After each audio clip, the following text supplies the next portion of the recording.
Now we need to print our document. So, okay, you can say just go ahead and hit the print button. Well, not so quick. Printing is more difficult than this, and we need to do some preparations first. We start first by switching to page layout view. It will give you a better idea on how your document will print.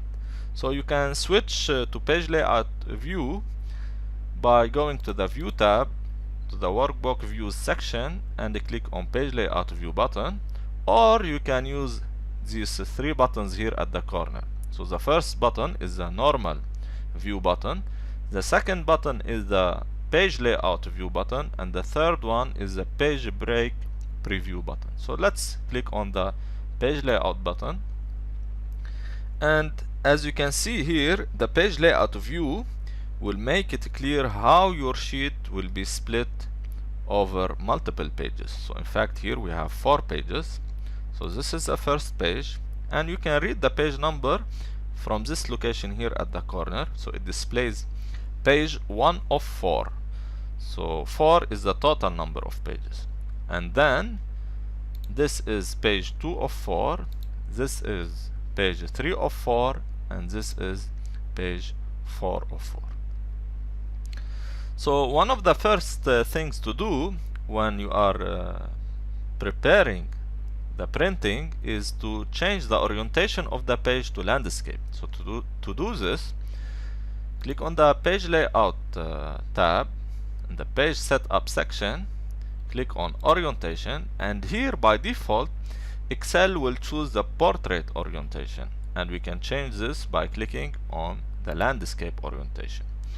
So the landscape orientation is good if you want, for example, to fit more columns into one page, and you can see immediately in the page layout view the effect of changing the orientation.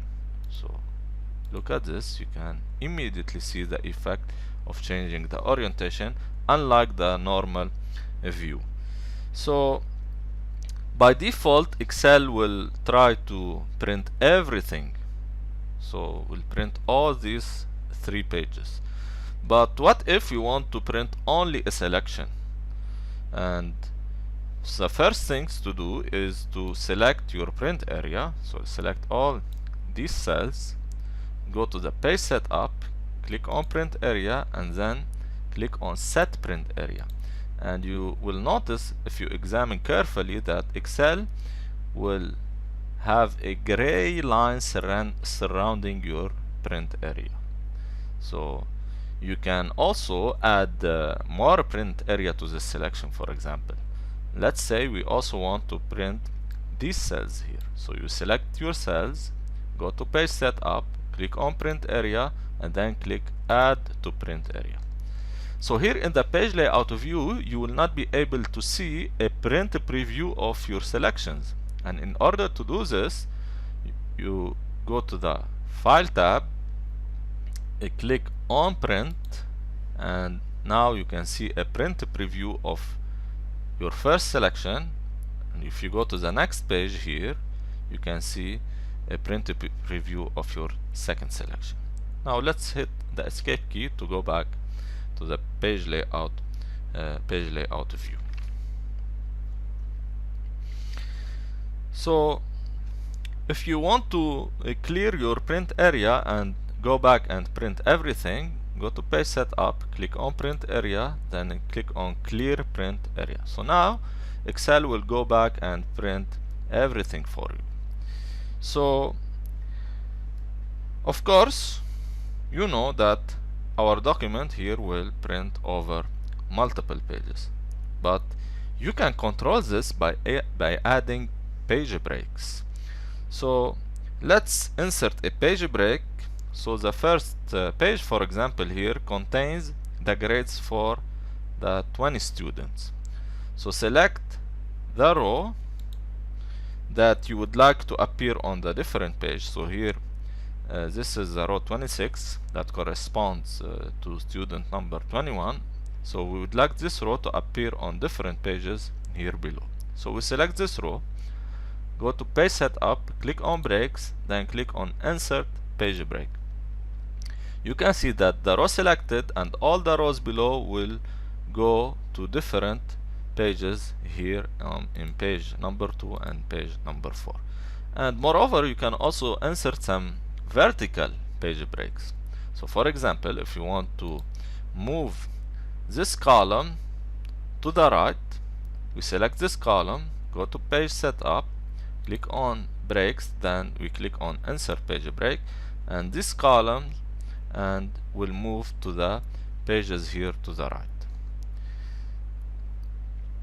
So also Excel make it easily if you want, for example, to change the page break. And to do this, go to page break preview by clicking on this button, or by going to the view tab and clicking on the page break preview button here. And in order to change the break lines location, simply move your mouse pointer, so now it will become a two-headed arrow, and drag here to the left or to the right to move this vertical break line. And for the horizontal break line, move the mouse pointer until it becomes a double-headed arrow, and you can move it up or down. So moreover, you can, for example, delete or remove a break line. Let's try to remove, for example, this vertical break line. So select the column to the right of this vertical break line, go to page layout, click on breaks, then click on remove page break. And also we can, for example, remove this horizontal page break. Select the row below this break line, go to page setup, click on breaks, and click on remove page break.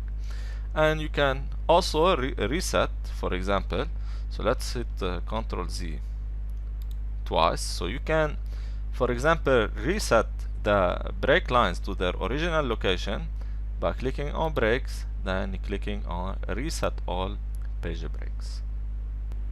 So now you know how to switch to page layout view, you know how to select your print area and how to insert page breaks.